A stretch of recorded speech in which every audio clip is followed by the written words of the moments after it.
President Trump took to our TVs last night and declared without any evidence that there is widespread fraud in this election. Some fellow Republicans called out the president about his words, saying they were inappropriate and dangerous. Paula Tutman sits down with experts today about what President Trump said and what those claims do to a country that so prides itself in democracy. If you count the legal votes, I easily win.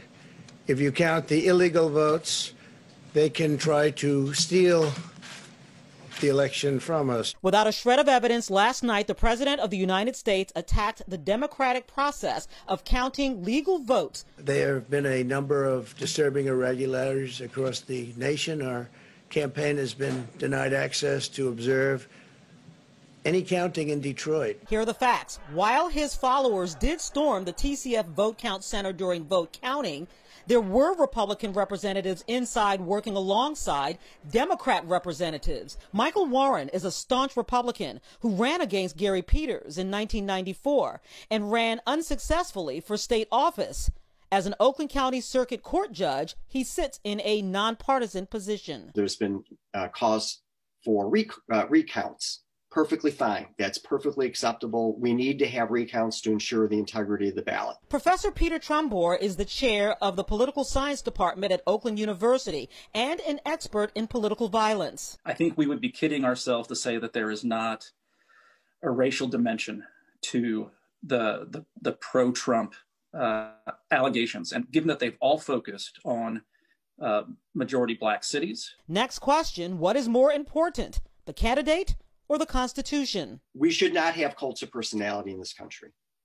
We should be well-grounded in our public policy in connection with any kind of public policy, but also elections. One of the things that I think we all should be proud of is the professionalism of state and local election officials all across the country. However, the message coming from the president and the failure of others in the president's own party to push back against that in forceful ways, I think is what makes the United States look diminished in the eyes of the world. Way back when Jefferson beat John Adams, and that was a vicious race, very similar to the race that we just went through. Jefferson went up to his first inaugural and said, differences of opinion do not have to be differences in principle. If we could hearken back to that spirit and have a unified country around what makes America the best country in the world, then we have a very bright future. And if we forget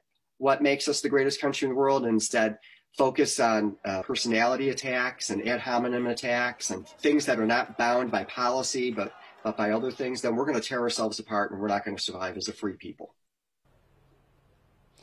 Okay, so I do want to address that tweet that we showed you earlier that was put out by the Biden spokesperson. Let's just put that back up on screen. I'm just going to paraphrase it. It essentially indicates that the Secret Service is perfectly adept at escorting Trump out of the White House with a box of his stuff if he refuses to leave January 20th. Listen, both of our experts agree that now is not the time for that kind of amped up rhetoric that ticks off the other side. Now is the time for as many people as possible to just cool down, take the high road, because when we talk about that important transfer, a peaceful transfer of power, that is about the supporters as well as the leaders they support. Most Karen? definitely. All right. Thank you very much, Paula. Now,